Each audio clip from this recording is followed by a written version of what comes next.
FexToolkit Underwriting Case of the Day. Today we're going to be taking a look at atrial fibrillation, commonly known as AFIB. So first thing we'll do is we'll enter in our sample client. So let's say we're just looking for 10,000.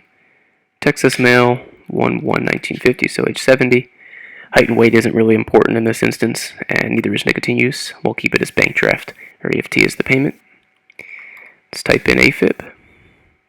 And let's say they take their medication for it every day. And let's say it was diagnosed, let's say this year, but only a few months ago, back in May. We'll get quote. So we can see a lot of companies don't really care all too much about AFIB. We can see LifeShield, Trinity, Forrester, CVS, Royal Neighbors, all the way down through American Amicable. You'll get an immediate preferred level rate, underwriting decision rather.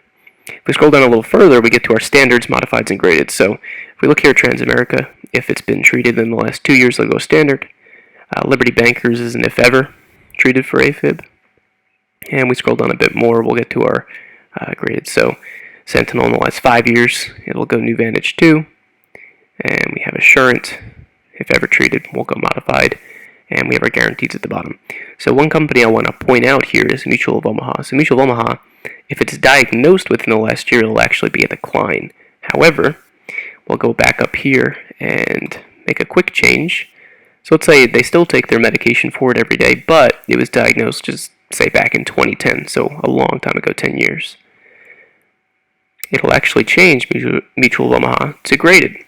And if we look at the reason why, if they've been treated for it in the last 2 years, it's graded, but if it was diagnosed in the last year, it is a decline.